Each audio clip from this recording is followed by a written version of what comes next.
everybody, welcome to my kitchen. I'm Sarah Ann Bale. Happy soup season. Today we're gonna make one of my favorites. We're doing a play on French onion soup. The first thing we're gonna do is preheat our pot. We want it to be nice and hot because we need caramelization on our onions. That's what's gonna give it that rich oniony flavor. My pot is nice and hot. I'm gonna add about 4 tablespoons of olive oil.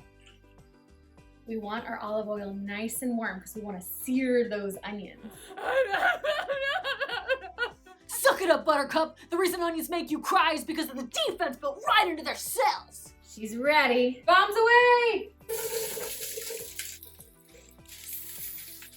Season your onions now. They are the foundational flavor of your soup. I'm gonna do about 2 teaspoons of sea salt. Give everybody a mix. I have 6 yellow onions that I've sliced here, and I'm doing about 1 gallon of stock to go with it. Once all of your onions have a little bit of oil on them, or butter, you can do whatever fat you want, and all of the salt is distributed, we're gonna step away. Let them do their thing. If you keep touching them, they're never gonna get to the way you want them to be. Some of these are just starting to get golden. We want as much caramelization on our onions as possible. That's what's gonna give us that nice meaty color to our soup and all that flavor that makes French onion famous. Our onions are just starting to get blonde, but we want them to be a rich, dark brunette. As they start to cook down, we're gonna add some herbs. And since this is a play on a French onion soup, we're gonna add herbe de Provence. I have 2 teaspoons. Our onions are all golden brown, and we have a lot of good dark brown bits on the bottom of our pan. That is a very, very good thing. We're gonna add some garlic. I have whole cloves of garlic. They'll cook down and basically dissolve right into the soup. Since I have 6 onions, I'm gonna do 6 cloves of garlic. Literally throw them right in. We wanted to wait till the onions were caramelized because garlic burns so quickly.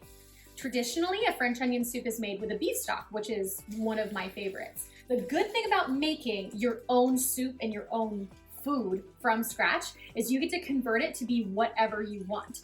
I had chicken stock on hand, so I'm gonna use a chicken stock. You could also use a veggie stock and make this vegan. You could do pork. In order to get that nice beefy color without using a beef stock, we're gonna use black garlic. I'm actually gonna throw it in now. I have 4 cloves of black garlic. This is very, very strong. It's got a meaty, umami, potent flavor, and we wanna utilize all of it. To add a little more fragrance, I'm gonna add about 1 tablespoon of Dijon mustard. It's not really gonna taste mustardy, it's just gonna help the rich onion flavor have a little more support. I like a little bit of heat, so I'm gonna add just a couple teaspoons of horseradish. It's not gonna taste like horseradish, it's just gonna help the onions taste even more oniony, like adding coffee to a chocolate cake. Just so you know, onions are incredibly high in fiber, B6, potassium, and folate, also known as B9.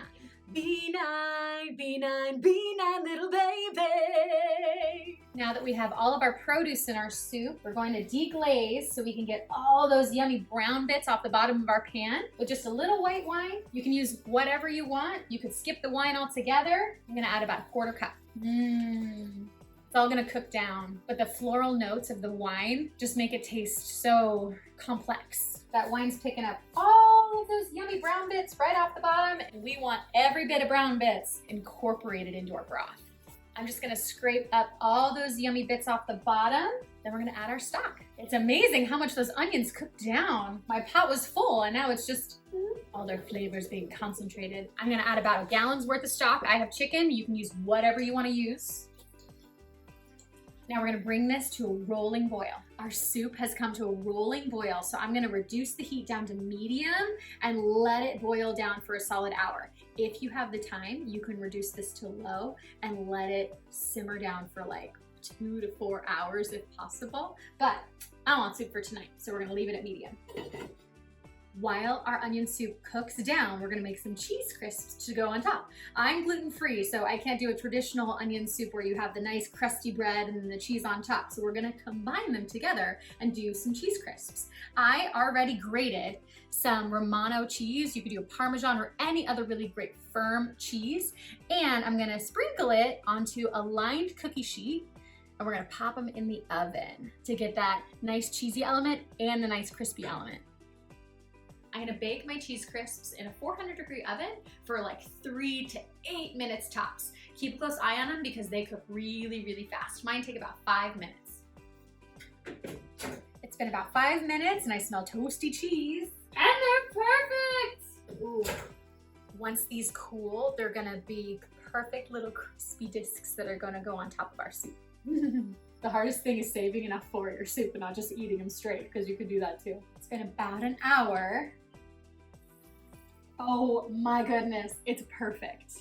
The black garlic has broken down, dissolved, and now it's that rich beefy color, even though there's no beef in here. Wow, I'm gonna have some. Holy moly.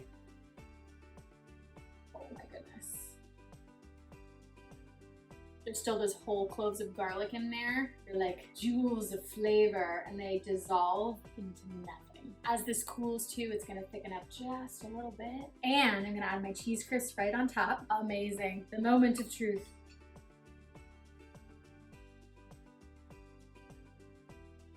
Wow, that is shockingly rich and has so much umami. And the little cheese crisp, nice thing about this is it's not gonna get soggy like a crouton would. It stays nice and crispy. Thank you guys. I hope you enjoy making your own soup at home. Let me know what recipes you guys want to see next. Subscribe, and I will see you next week with a new diet-free recipe.